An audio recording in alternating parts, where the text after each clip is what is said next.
2024 TNPSC group 1ல கேட்ட ஒரு question தான் நம்ம இன்னைக்கு பார்க்க போறோம். வலிமையான எதிரியின் முன் அடிபணிதலின் பாசாங்கும் சரணடைதலின் ஒத்திவைப்பு என்ற பழமொழியின்படி ஆங்கிலேயருக்கு எதிரான பாளையக்காரர் கூட்டமைப்புக்கு வழிகாட்டிய நூல் எதுன்னு கேட்குறாங்க. இதுக்கான சரியான பதில் பஞ்சதந்திரம். இது யார் எழுதியிருப்பாங்கன்னா விஷ்ணு சர்மா அப்படின்றவர் எழுதியிருப்பாரு.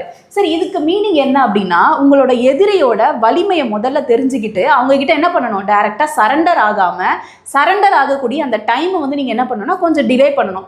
அப்போ என்ன ஆகும்னா உங்களுக்கான உங்களோட போர் திறமையோ இல்லை படை வலிமையோ நீங்க கொஞ்சம் மிகைப்படுத்திக்கொள்ள அது ஒரு சரியான நேரமா அமையும். இதை வச்சுதான், இந்த ஒரு யுக்தியை வச்சுதான் பாளையக்காரர்கள் என்ன பண்ணுவாங்கன்னா கிழக்கிந்திய கம்பெனியோட டைரக்டாக போய் அவங்க போர் புரியாமல் என்ன பண்ணுவாங்க, அந்த டைமை வந்து டிலே பண்ணுவாங்க.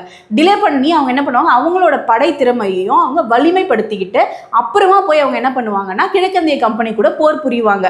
இந்த ஒரு விஷயம் வந்து அந்த போரின் போக்கையே மாற்றி அமைச்சிருச்சு அப்படின்ட்டு சொல்லுவாங்க. சரியா? இப்போ இதுக்கான சரியான பதில் பஞ்சதந்திரம். நன்றி.